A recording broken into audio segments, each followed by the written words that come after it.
नेता ऐसे बयान दे देते हैं जिनका सोशली नुकसान, पॉलिटिकली नुकसान हो जाता है। मैं एक एक करके सबका नाम लूं तो उस पर बड़ा वक्त चला जाएगा, लेकिन क्या आपको लगता नहीं है कि आपको अपने नेताओं को भी थोड़ा बांध के रखना चाहिए? कई बार वो आउट ऑफ टर्न बोल जाते हैं।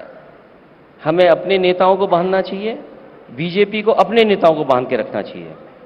क्या मां सीता के बारे में टेस्ट ट्यूब बेबी आप बोलेंगे? क्या मां सीता के लिए आप टेस्ट ट्यूब बेबी बोलेंगे? तो अगर हमें अपने नेता बांधने हैं तो बीजेपी को अपने नेताओं को भी बांध के रखना चाहिए। क्या आपको लगता है कि अगर प्रयास पहले की सरकारें भी करती तो ये मंदिर पहले भी बन सकता था, लेकिन बीजेपी बहुत से आरोप लगाती है कि ट्रांसलेशन नहीं हुआ था आपकी शासन में, जब आपकी सरकार थी, जब आप मुख्यमंत्री थे। उस विषय पर आप क्या कहना चाहते हैं? देखिए, उन लीगल एस्पेक्ट्स पे सबकी चर्चा हुई होगी और जब सुप्रीम कोर्ट का फैसला आ गया तो हम और आपको कोई उस पर चर्चा नहीं करनी चाहिए।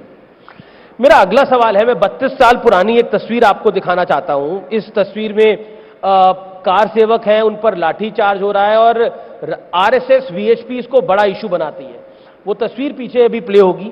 क्या कहना चाहते हैं आप आज 32 साल पुरानी इस तस्वीर पर?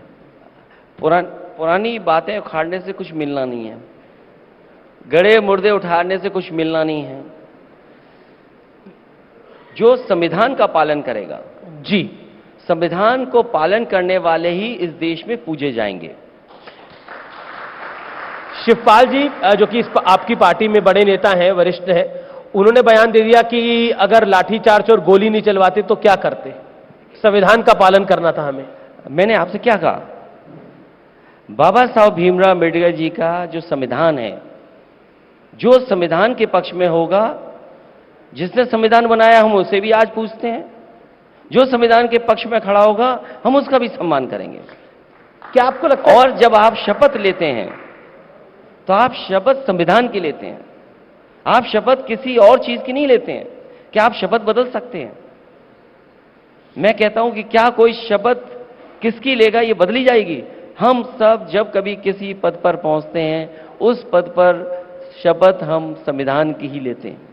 लेकिन एक सवाल, क्या आपको 32 साल पुरानी वाली घटना जो हुई आज की तारीख में जब राम मंदिर बन रहा है तो उसका अफसोस है आपको? बतौर आपकी सरकार थी, मतलब समाजवादी पार्टी की सरकार थी, आप मुख्यमंत्री नहीं थे। क्योंकि आप वो बात रिपीट कर रहे हैं, मैं सवाल पूछ रहा हूं। मैं आपसे एक बात और कह देता हूं जी।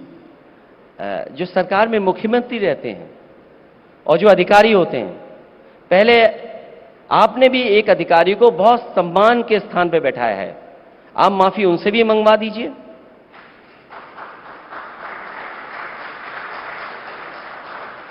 पॉलिटिक्स एक परसेप्शन का बहुत बड़ा खेल है। क्या आपको लगता है ये राम मंदिर के परसेप्शन में जिस तरह से दिग्विजय सिंह का बयान आया, विपक्ष के नेताओं का बयान आया, स्वामी प्रसाद मौर्य का बयान आया, या फिर और कुछ कांग्रेस के नेताओं का, एक कर्नाटक के मंत्री हैं उनका बयान आया, उस सबका नुकसान हो रहा है आपका? क्योंकि गठबंधन है, इंडिया अलायंस, इसलिए मैं सवाल पूछ रहा हूं आपको।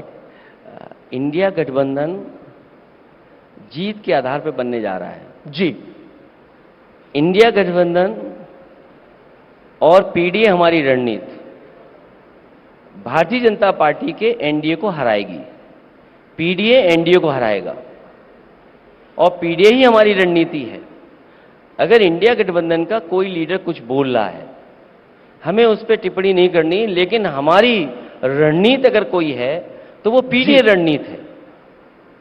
लेकिन बीजेपी बार बार कहती है कि समाजवादी पार्टी और इंडिया अलायंस तुष्टीकरण की पॉलिटिक्स करते हैं, यानी पॉलिटिक्स ऑफ अपीजमेंट जिसे कहते हैं। मैं आपसे कह रहा हूं और जितने भी हमारे दर्शक यहां बैठे हैं या आपके चैनल के माध्यम से देख रहे होंगे, जी, समाजवादी पार्टी डेवलपमेंट की पॉलिटिक्स करती है और डेवलपमेंट की पॉलिटिक्स इसलिए करती है क्योंकि इससे लोगों का जीवन बदलेगा, लोगों के घरों में खुशियां आएंगी, लोगों का भविष्य बनेगा।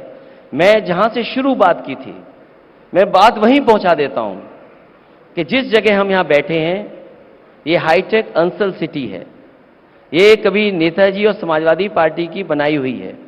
इसके दाएं बाएं मेदांता हॉस्पिटल है जहां पर बहुत सारे लोगों का जीवन बच रहा होगा। जी, मैं ये कहता हूं कि मेदांता के बराबर अगर भारतीय जनता पार्टी ने कोई एक अस्पताल बनाया हो तो बता दो आप, कोई एक अस्पताल बना हो तो बता दो। इसी के बाईं तरफ अगर आप चला जाओगे तो वो कैंसर इंस्टीट्यूट है। इट्स ए रिसर्च इंस्टीट्यूट जहां पर कैंसर की रिसर्च होती, इलाज होता, जो हमारा गरीब है उसको समय पर इलाज मिलता, सस्ता इलाज मिलता, वो कैंसर इंस्टीट्यूट बनी है जी। उसके आगे बना है एचसीएल, लखनऊ में ट्रेनिंग इंस्टीट्यूट बनाना, और एक ऐसा ट्रेनिंग इंस्टीट्यूट जो 12th के बाद, इंजीनियरिंग के बाद अगर बच्चे अपना भविष्य बनाना चाहें तो वहां ट्रेनिंग कर सकते हैं, बाद में उनको जॉब मिल जाएगा। उसके आगे ट्रिपल आईटी बना है। ट्रिपल आईटी बहुत कम प्रदेशों में है, या वो इंस्टीट्यूशन इस तरह की हैं जो बहुत कम बनी है। एक स्टेडियम भी वहां पे बना हुआ है जो